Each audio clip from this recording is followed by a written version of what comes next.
കത്തി മൂർച്ച കൂട്ടാൻ 2-3 ടിപ്സാണ് ഞാൻ ഇപ്രാവശ്യം പറയണത്. ഇത് വാഴക്കൂമ്പ് അരിഞ്ഞിട്ട് കറ പിടിച്ചിരിക്കുകയാണ്. ആദ്യം സ്റ്റീലിൻ്റെ സ്ക്രബ്ബർ വെച്ചിട്ട് തേച്ച് കഴുകിയെടുക്കുക. സ്ക്രബ്ബർ കൊണ്ട് കഴുകുമ്പോൾ തന്നെ ഒരുവിധം കറയൊക്കെ പോയിട്ടുണ്ടാവും. ഇനി മൂർച്ച കൂട്ടാൻ എന്തൊക്കെ ചെയ്യണമെന്ന് പറയാം.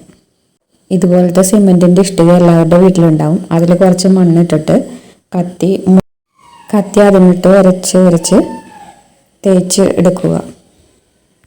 കത്തിയുടെ അരിയുന്ന വശമായിരിക്കണം ഇങ്ങനെ ഉരക്കേണ്ട വശം.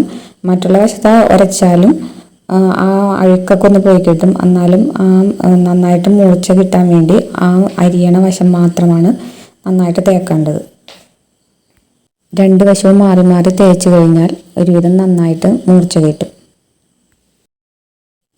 അടുത്തത് ഇതുപോലത്തെ ടൈല് ഉണ്ടെങ്കിൽ, ടൈല് എല്ലാവരുടെ വീട്ടിലും ഇങ്ങനെ ബാക്കി വന്നതുണ്ടാവില്ലേ, അതിൻ്റെ ബാക്ക് വശത്തെടുത്ത് ഇങ്ങനെ ഉരസിയാലും മൂർച്ച കിട്ടും. പക്ഷേ എനിക്ക് ഏറ്റവും ഇഷ്ടപ്പെട്ടേക്കണത്, നന്നായിട്ട് മൂർച്ച കിട്ടുന്നത് ഇങ്ങനെ കല്ലുമിട്ട് മണ്ണിട്ട് ഉരക്കുമ്പയും.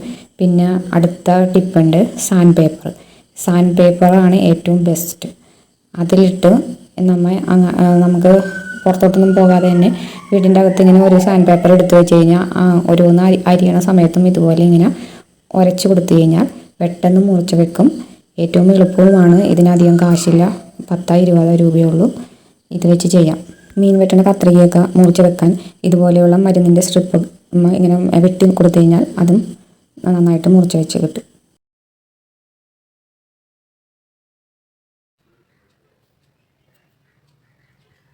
ചപ്പാത്തി ഉണ്ടാക്കുമ്പോൾ ഇതുപോലെയുള്ള കവർ എടുത്തിട്ട് അതിൽ എണ്ണ പുരട്ടി ചപ്പാത്തി മാവ് പ്രസ് ചെയ്ത് കഴിഞ്ഞാൽ പെട്ടെന്ന് പരന്ന് കിട്ടും. ആകെ ഒറ്റ പ്രസ്സിൽ തന്നെ നന്നായിട്ട് പരന്ന് കിട്ടും.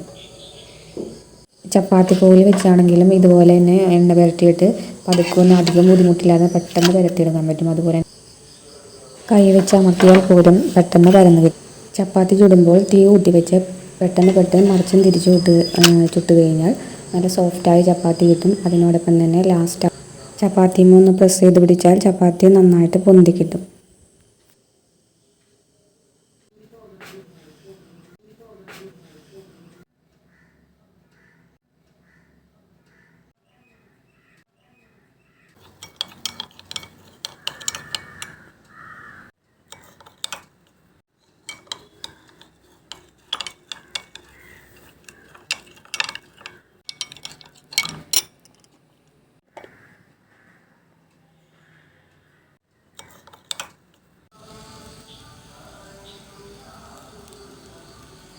പുതിയ മൺചട്ടി വാങ്ങിയാൽ അത് മയക്കിയെടുക്കാൻ വേണ്ടി കുറച്ച് കഞ്ഞിവെള്ളം, കുറച്ച് പുളിച്ചതാണെങ്കിൽ തലേദിവസത്തെ ആണെങ്കിൽ അത്രയും നല്ലത്, കുറച്ച് വാളംപുളി, പിന്നെ 2-3 ടീസ്പൂൺ ചായപ്പൊടി, ഇതെല്ലാം കൂടിയിട്ട് നന്നായി ആ കലത്തിൽ ഒരു 3/4 ഭാഗം വരെ വെള്ളം ഒഴിച്ച് തിളപ്പിക്കുക. കഞ്ഞിവെള്ളം ഇപ്പോൾ കുറച്ച് വെള്ളം കൂടി ഒഴിച്ച് നന്നായിട്ട് തിളപ്പിച്ചെടുക്കുക.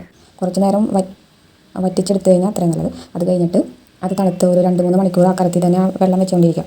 അത് കഴിഞ്ഞ് ഈ പാത്രം നന്നായിട്ട് കഴുകിയെടുത്ത് കുറച്ച് എണ്ണ പുരട്ടി എല്ലാം അകത്തും പുറത്തും പുരട്ടി കഴിഞ്ഞ് കുറച്ച് നേരം വെയിലത്ത് ഒരു 2-3 മണിക്കൂർ വെയിലത്ത് വെച്ച ശേഷം അതെടുത്ത് ഒന്നും കൂടി കഴുകി കുറച്ച് അരിപ്പൊടിയൊക്കെ ഇട്ടൊന്ന് കഴുകിയെടുത്ത് അത് പിന്നെ കറി വെക്കാൻ ഉപയോഗിച്ചു തുടങ്ങും.